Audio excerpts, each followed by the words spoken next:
Welcome to Feel Good From Within. I'm Yvetteleblowitz, your host. This show is all about finding ways to feel good from within. Today's guest is Cady, who is a meditation teacher, mama of 3, and author of Heavily Meditated and The Hope Dealer.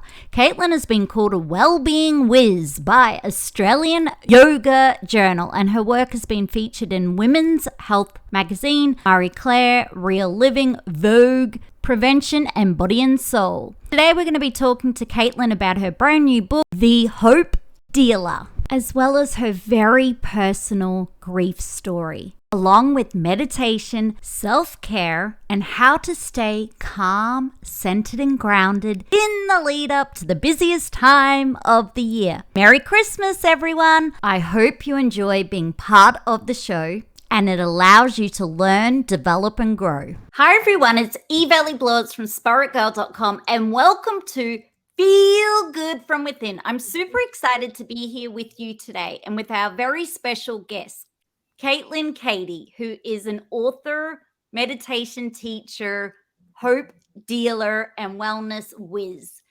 Caitlin is a certified yoga and meditation teacher, and her brand new book is The Hope Dealer. Welcome back to the show. This is your second time back. How are you today? I'm so good. Thank you so much for having me back for round 2. I want to welcome our global community audience. I'm so grateful you're here. We're going to find out more about Caitlin and her brand new book, The Hope Dealer.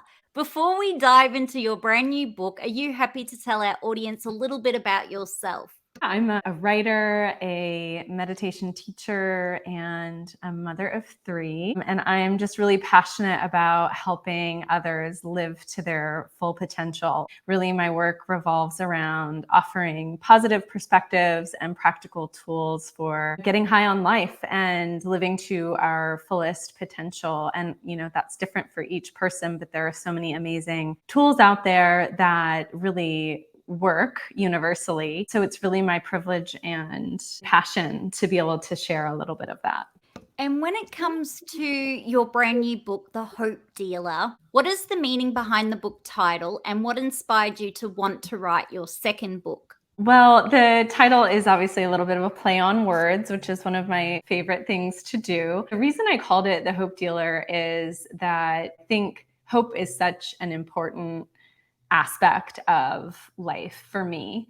And I think that finding a fresh and hopeful perspective that lets us see the lessons in every experience and then grow from them has been so essential to my own sort of evolution as a human. And it's a way of sort of offering the lessons that I've picked up along the way in the hopes that they might serve others and help others get high on life in a really holistic, sustainable way. So that sort of play on words of hope dealer, getting high on life. I love toying with those sort of metaphors because I think these ancient tools and these positive perspectives that I offer, I have really garnered through my experience in practicing tools from Tantra and yoga. They offer us a really sustainable way to feel better and to get high on life, and something that's long-term and not short-lived.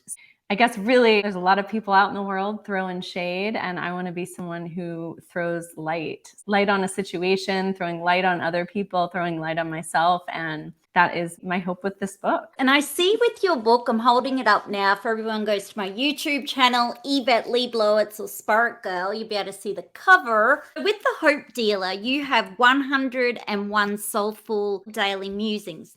I noticed at the start of the book, you're saying that we can pick up the Hope Dealer, do guided meditation or a little introspective inward moment, and then we can intuitively open up the book and flick to a page to see what comes up. Or we can ask a specific question to see what we select based on that. So we're intuitively choosing a page. But you did mention you can read the book from front to back. So what was the intention of doing it this way? It's like pulling a card as such, but it's exactly. That's exactly right. So a lot of these writings originated when I co-founded a street magazine here in Byron Bay. And someone who worked with us there, who was editing it at the time, was like, why don't you have a column in this where we just pull some of your blog posts and Instagram posts and put them in a little column? And I thought, oh, okay, like that's a great idea. It had never occurred to me. I said, yeah, let's give it a go. And so we started running these columns once a week. And after a few months, people started to come up to me in the grocery store and be like, are you Caitlin? You write that column? I love that column. I cut it out. Or this week's one really resonated with me. And I'd have friends go to other people's houses that I didn't know, and they'd have them, taped up on their fridge or on their bathroom mirror, and started to sort of give me an idea about the way that we like to interact with messages, right? We love the idea that there's a message that's meant for us, this sort of like idea of divine timing, right?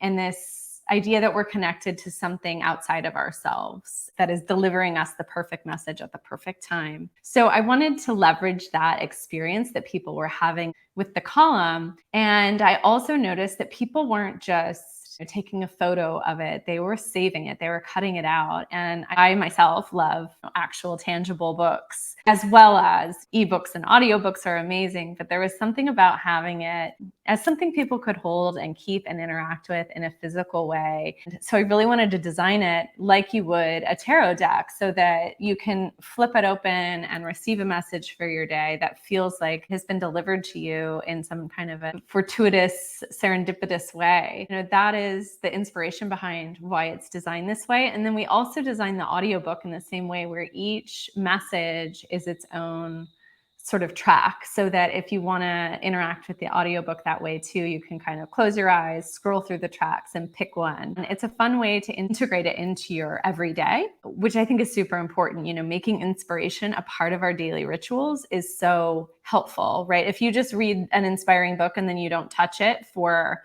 3 months, that's maybe not going to serve you and keep you connected to inspiration. But if it's something that you can dip into, have a little bite-size dash of inspiration that might open your eyes or give you a positive perspective or a reframe of a situation, and then you can dip back in every day, that's going to help you bring those ideas and those themes and those concepts off of your mat, your meditation cushion or wherever, and into your life. I really love that concept and idea. And I have to say, your books are always beautiful. Hardcover book. And I do agree. I love the feel of a book.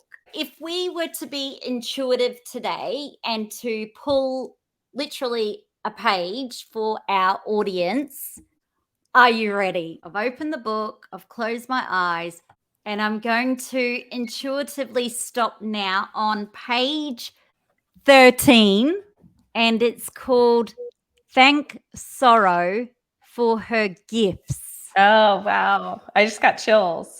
13's my lucky number. And this is what we were just talking about a little bit before we started recording. First of all, Caitlin, I'm very sorry to hear that your father has passed. Thank you. I read about this on your Instagram page and express my deepest condolences. I'm actually getting chills now. Yeah. So that makes me think that whilst it's a message definitely for you, Caitlin, possibly our listeners maybe have lost someone. Will I read it? Yeah, let's do it. I'll start by saying 4 years ago, I lost my little brother. And then I just lost my dad about a month ago. And what was really interesting is coming back to some of these things. I wrote this message, Thank Sorrow for Her Gifts, after I lost my brother. And there was so much learning in that experience for me. I'd never lost someone that close to me before. And certainly I'd never lost anyone young like that. He was in his early 30s when he passed. And it really was such a rite of passage. And so one of the things that I really learned was that there are silver linings that come with loss, and there are gifts that come through sorrow. And this is just a little reflection on that experience. So I'll go ahead and read it. Thank sorrow for her gifts. If there is something you are mourning, if there is grief or sadness that has cut you open, remember that when sorrow comes to visit, she brings precious gifts with her, gifts of healing, gifts of perspective. Sorrow is an alchemist, making medicine out of our pain. She sutures and spreads balm on old wounds, mending relationships that are frayed, broken, busted, and weary. Sorrow casts a sweet spell of humility. She lets the words, "I'm sorry," or "I forgive you," burst into bloom in our hearts and spill out of our mouths. Sorrow inspires us to leap over the gaps in our lives where bridges have been burned. Sorrow awakens us to our wings, reminds us that we can always soar away from contempt, anger, and blame, over the river of judgment, and land softly on the banks of understanding. Sorrow reminds us that in the equation of a life, the bottom line is love. Not things, not awards, not money, not our dress size, not how much we achieved, not who was right or who was wrong. The bottom line is how well you listened, how freely you gave, how joyfully you served, how generous you were, how patient, how grateful, how you made people feel, how much room you made in your heart, how many tender moments you had. Of course, next to these gifts of healing and perspective, sorrow also holds within her the sharp spurs of regret. These barbed messengers teach us that we can do better. So do better while you have the time, before your life slips through your fingers. Thank sorrow for her gifts. Let her remind you of how precious this life is, how fleeting, how changeable. Honor her by accepting these gifts. Let them illuminate and soften any grievances calcifying the tightly wound helix of your heart. Start right now. Gather this moment up in your arms. Wrap it up in the embrace of your full attention. Listen well, love well. Be exquisitely tender, patient, and grateful. Make time, become a bridge. Lay down the heavy armor of judgment.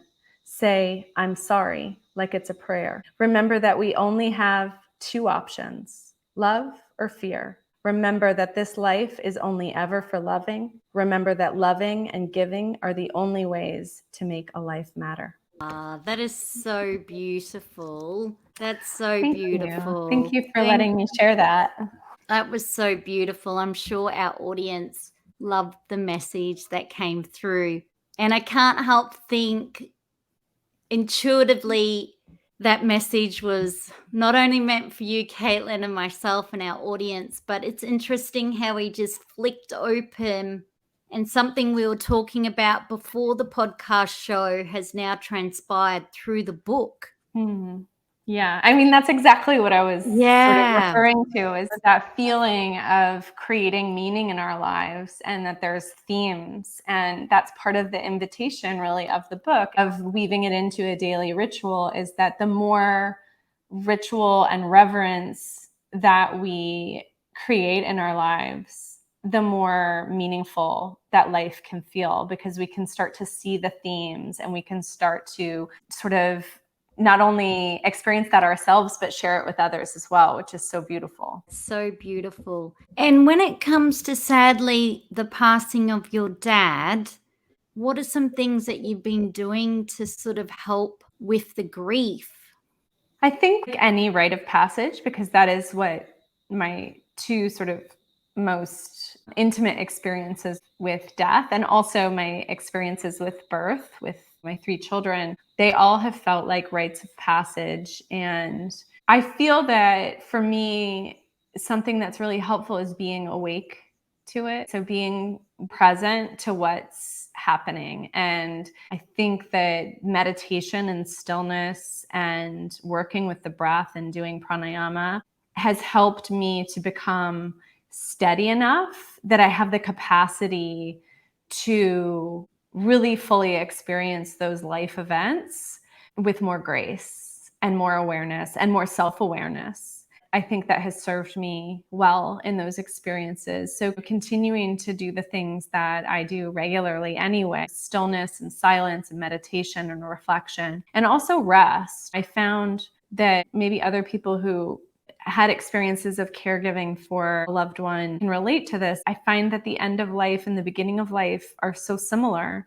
And I was privileged enough to participate in caring for my father in his last days of life. And it was such an honor. And it was so similar to having a newborn in a lot of ways. And the most important thing that I did for myself, with the support of my other family members who were in it with me was going and laying down and resting for just a small amount of time. Yoga Nidra is sort of my preferred rest practice. Most days I would go into another room and lay down and, put something over my eyes and just spend 15 or 20 minutes doing a yoga nidra practice. And that was such a gift, not only to myself to sort of restore my senses and my energy, but it also meant that I could come back feeling full again and reconnect with that part of me that's unchanging and stable and centered. Because when you're navigating an experience like that, it's not just holding space for the person who's passing over, but it's also everyone who loves that person who's in that experience with you. So really be of service to everyone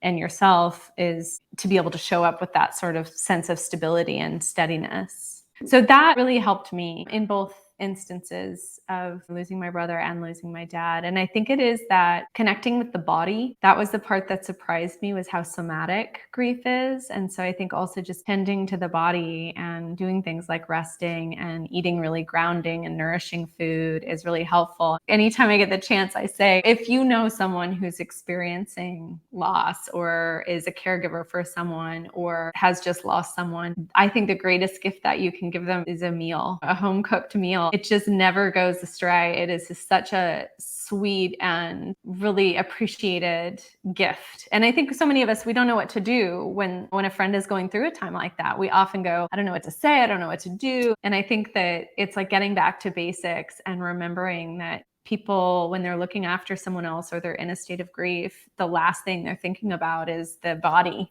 And it's the first thing that we need to support. Thank you for sharing those tips and things you've been doing to help, because you had to fly all the way from Australia over to Seattle back in the US, which is a long way to fly.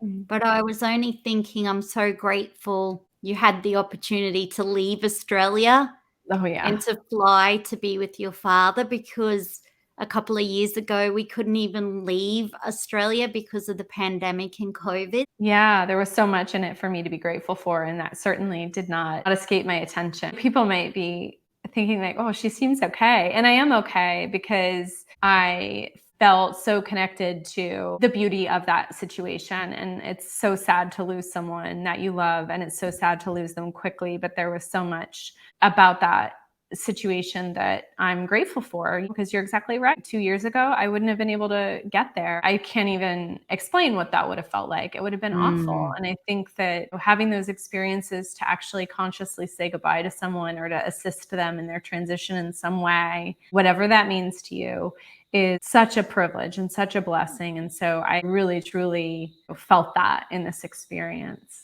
And how about your kids? Because they lost their uncle, 4 years ago, we talk about death and we talk about how to connect with loved ones when they've passed on. And something that really helped me was choosing a sign from my brother. That was something that we did when he passed away. And it has just created all of these amazing and meaningful experiences for us, where just like we experienced today, where you just go, you can't make it up, right? It's these divine sort of moments of meaning where it's not just sort of a coincidence. It's like it happens too often and too regularly and in such sort of bold ways that you just go, it's magic. It really is. It's magic. Yes. So I guess for us, having signs and feeling like we're still connected to the loved ones that have, passed over is really special for us. And I think for the kids, it gives them sort of a way to stay connected to those people and their memories. I also think that it's important to also show all of that to kids within reason. Of course,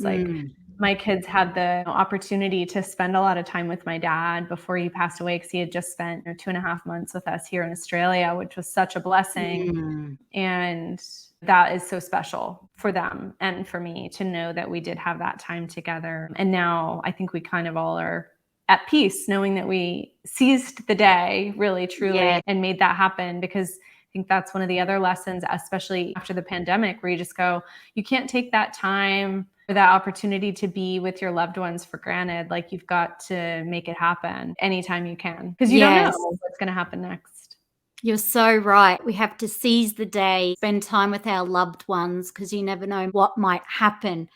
And I couldn't help think the last time we got together, we were celebrating your first book, which was heavily meditated, and that was dedicated to your brother.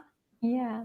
And this book, The Hope Dealer, has been dedicated for your mama, who makes life magic, and for your papa, who taught me how to wonder. Yeah. I mean, that's another thing where I couldn't have planned it. Obviously, I wrote that months and months and months and months before he passed. But it does feel really lovely to have dedicated it to him, because he was a person who did teach me how to wonder, and he introduced me to, poetry and philosophy and nature, and really all of those things so deeply inform who I am and the work that I share with the world. And it's something I'm so grateful for. And really, that word wonder, it just kept coming up in the days after he passed with my family when we were talking about what we loved about him. It was this sense of awe and wonder and joy that he brought to life. It does feel very fitting that it all happened that way. It is in his honor, and also in my mother, who's amazing, and she does make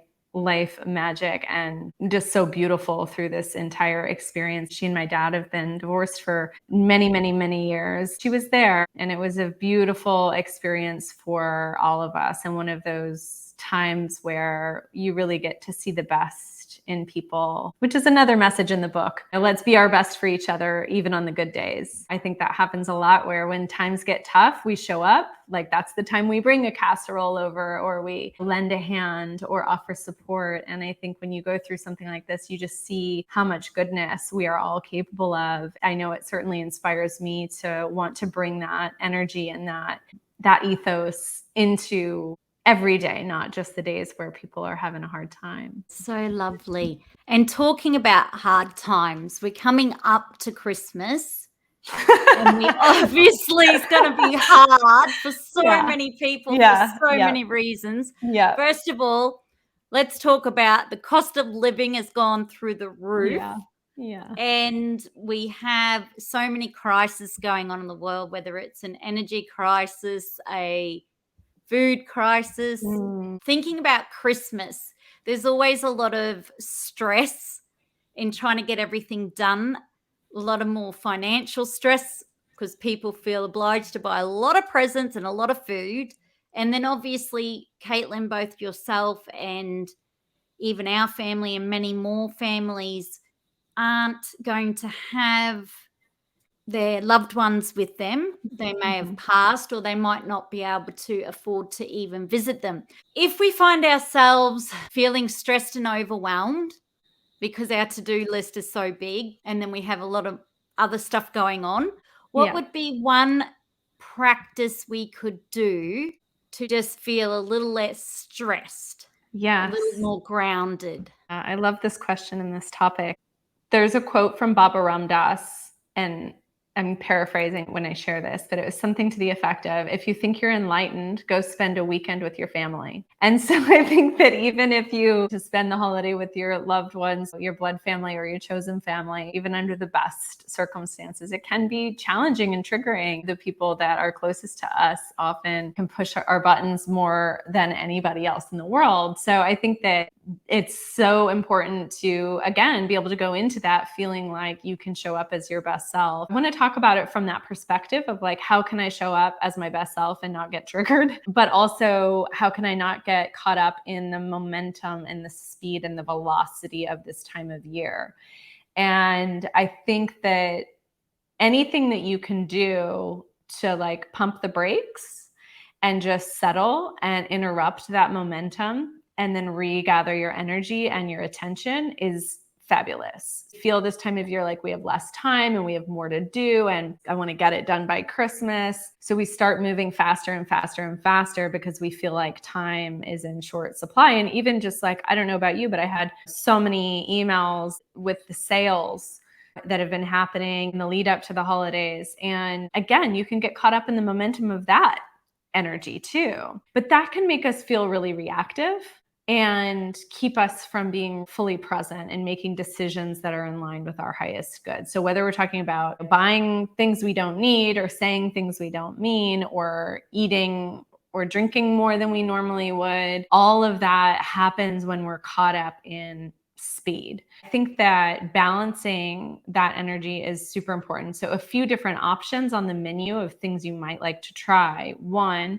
is meditation. So just getting still and quiet. And I think a guided meditation is a great option for most of us, especially this time of year where we are with people and in this sort of busy energy. The beauty of a guided meditation is twofold. One, someone else is holding space for you. And I think particularly as women, that feels really good. Like, it's why we go and have someone paint our toenails and don't do it ourselves, because it feels nice to have somebody look after you and care for you and create a cocoon for you. That's one of the beauties of guided meditation, is you get to sit in a receptive space rather than giving. It's also helpful because if you're listening to a guided meditation that's being led by someone who has a good deal of experience, you're going to be able to tap into their sort of slipstream or their energy. They're holding space with something that in Sanskrit is called bhavana, which is like a feeling that they are invoking based on the practice that they have accrued over time. So I love guided meditations. You have an app with guided meditations. Yes, I do. So share your app while we're talking about guided meditations. Oh, thank you. Our listeners can check it out. Thank you. It's called Heavily Meditated, and it's available for iPhone and Android, and you can try it for 2 weeks free. Yes, you will find tons of different practices in there. They're really easy to find what you want because I've categorized it by technique, but also by vibe. And vibe just means like, how do you want to feel? What's your intention? And then I've also just created a weekly plan because I know a lot of us have decision fatigue. So based on the feedback from some members, I just created a plan so that every Monday you wake up and you have a full week of meditation for each day of the week that you can just show up and do, and you don't have to add that to your list of things to make a decision about. I love that. Yes. Well, I think so many of us, our mental load is just overflowing. So anything I can do to make it a little easier, I am happy to do it. You'll find lots of guided meditations in the app. Other practices that I would offer is one, yoga nidra. So if you're not familiar with yoga nidra, it is a distinct practice from meditation. It's a practice that is done laying down in a reclined position. And so if you are someone who historically has felt averse to meditation or wanted to lie down in meditation, this might be your jam. I have yoga nidra practices in the app as well, but it's sort of like a nap on steroids. I mentioned it earlier that it's a practice that I did a lot while I was caring for my dad. I just cannot recommend it highly enough. It really is something that helps us dip into rest in a really deep and meaningful way and restores us and helps us get out of that momentum because we're really stopping and reconnecting with a deeper part of ourselves. And then the third thing I would offer is if neither of those things feel attractive to you, then the breath is a great place to start. So you can do something as simple as ujjayi breathing. I have a free ujjayi breath tutorial, sort of like cheat sheet, available on my website. Also, I offer a course on the breath called Breathe Well. So if that's something that appeals to you, the breath is just the most powerful way to change your state. So if you're looking for the most essential practice, then that would be what I would suggest. So ujjayi breathing helps with anxiety and can really shift us out of the sympathetic nervous system. So that's fight, flight, freeze, which is really what we're talking about when we're like moving at velocity and feeling really reactive or stressed out. When we work with the breath skillfully, we can shift into the parasympathetic nervous system, and that is rest, digest, repair, reproduce. So that's really where we want to be all the time, but especially this time of year. Meditation, yoga nidra, working with the breath. Those are my 3 go-to recommendations in terms of things that you can do to ground yourself, pump the brakes, and recalibrate. I love, love, love those suggestions. They're incredible. And I'm a fan of yoga nidra. Yeah. It is so soothing, comforting. It is. It's like being wrapped up in a big, nice, comfy blanket. It's so therapeutic. It's beautiful. Yeah. So for anyone who hasn't tried yoga nidra, give it a go over the holidays or in the lead up to the holidays. And I totally agree. We've had that many emails come through. There's so many sales on. There's so many Christmas ideas. You can get caught up in the hype. And you always find when you go to the grocery store, everyone's in a hurry. Yeah. There's more people at the supermarkets and the Right. shopping centers, and it's hectic.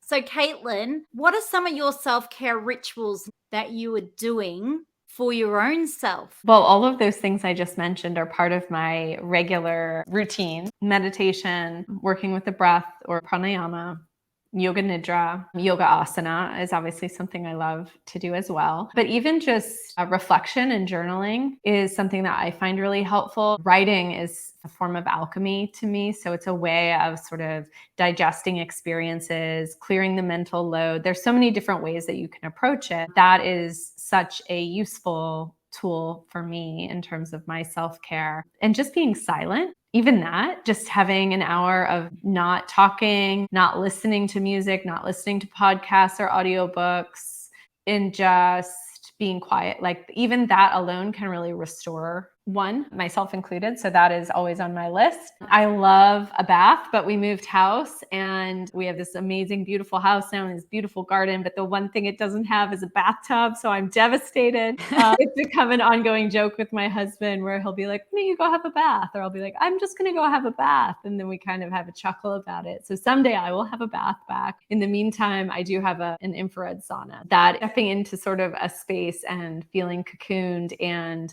transforming something that makes you sweat feels intrinsically transformative. So that's a love for me. I think also the often forgotten practices that I would categorize as self-care are just pleasure. Things that give you pleasure, whether that is going for a walk on the beach or gardening or reading or doing some kind of craft or whatever it is for you. I think that for me, finding more space for pleasure in life is such a form of nourishment and such a rebellion against the forces of capitalism and the patriarchy that are like productivity and make money and your time is money and you can only earn your worth through doing things. I think that pleasure is sort of just this beautiful rebellion against all of that and can help us return to the simple joy that's available to us in life, usually for free. I love that.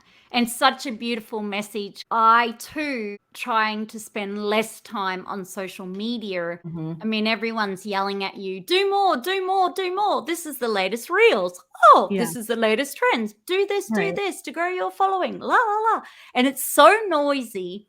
And I wrote a quote, which was, silence is a superpower. Couldn't And agree more. really, there's so many people talking in the Yeah. world. It's Yeah. so noisy that you're Mm. so right. Just to go for a walk on the beach and doing these pleasurable things is what can really fill our own cup up. When I last met you, you were teaching your children how to meditate.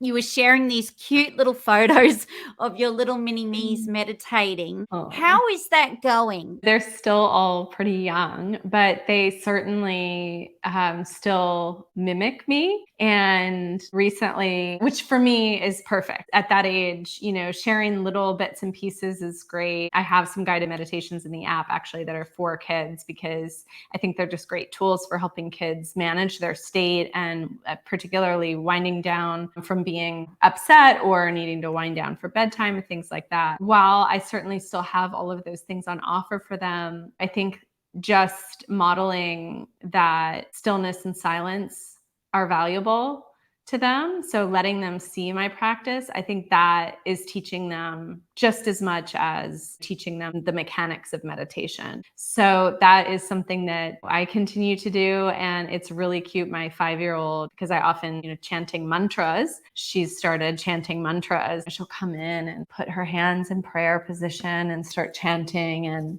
I just think it's so beautiful to see that and to see the way that they are reflecting that sense of reverence back to me. And they are my reason for meditating because I do want to be the best version of myself for them. So hopefully I inspire them because they certainly inspire me. That is so beautiful. I'm so grateful you shared that. And I hope it inspires our listeners, if they want to start a meditation practice, to be modeling that and for their children to watch. And I'm sure every parent would love the opportunity where there is some quiet time in the house. So modeling silence is the go. Now, Caitlin, what is your hope for your newfound book readers of The Hope Dealer? Oh, that's a lovely question. I share my writing with the humble wish that my words might make someone else's journey a little easier, or a little more inspired, a little more empowered, and that they might be reminded of their goodness and their belonging and their worthiness and their wholeness. And to remind people that they can shine, not shrink in the face of challenge. Really, it's just an offering with a wish that it helps other people live to their full potential, even if it's just in some small way. I want to do something positive with my life, and I hope that I am able to help others do the same. That's such a beautiful hope. And how can we stay in touch with you after this podcast show? You can find me on my website, Caitlin Cady. So that's CAITLINCADY.com. And there's lots of resources there, a free morning ritual. You can find information about the Ujjayi breathing, which is another free resource. Find info about the app and classes and courses I run as well. And you can also connect with me on Instagram at Caitlin Cady and on my app, Fully Meditated. Thank you, Caitlin. I've got to say, the Hope Deal is a great Christmas present. Talking about Christmas ideas. Oh, yeah. I used it this morning and I did my mindfulness meditation, which I do every morning. I opened up to don't let sunk costs sink you. Yeah. And I thought it was such a beautiful message. And whether it's a floundering business, an idea that flopped, an unproductive investment, a dwindling romance, a losing bet, pear-shaped partnership, or an unpublished manuscript, losing the sunk costs of money, time, and energy that apparently produce no fruit can feel like a kick in the guts. So keep going. Stop letting sunk costs sink your self-worth. Yeah. Pay your tuition with gratitude. Say thank you for the lessons. Then move on with the courage, creativity, confidence, and pride of someone who is exceptionally well educated by this school of life. Yeah. Go earn the PhD, boo. You got this. Such a beautiful message. And you know, it was hilarious. It was like, oh, I do have an unpublished manuscript. I'm like, right, I better get on to that. Yeah. But it was a beautiful message. So thank you, Caitlin. Oh, my pleasure. Thank you. And congratulations again on the launch of your brand new book, and deepest condolences for you and your family for sadly losing your papa, your dad. Thank you, lovely. Thank you very much for that kindness. And thank you so much for having me back on your beautiful show. It's always such a treat to spend time with you. And thank you for the goodness that you are radiating in the world. Thank you. You take good care and have a beautiful Christmas with your loved ones, family, friends, and your meditation community and book readers also. Bye, Caitlin. Bye. Bye, beauty. Thanks for listening in to Feel Good From Within with yvetteleblowitz SPAITGIRL podcast. I hope you found this conversation of interest and of benefit to you. In support, I would love for you to subscribe to Feel Good From Within with yvetteleblowitz SPAITGIRL podcast on any podcast app you listen to the show through, or on YouTube or Rumble too. And in support, as a little random act of kindness, leave a 5-star rating and a review of what you think too. And be sure to share this show with your family, friends, and community, and to subscribe to my mailing list at spiritgirl.com, yvetteleblowitz.com, or feelgoodfromwithin.com, and to follow Spirit Girl or Yvette Leblowitz on any social media app. And together, let's feel good from within.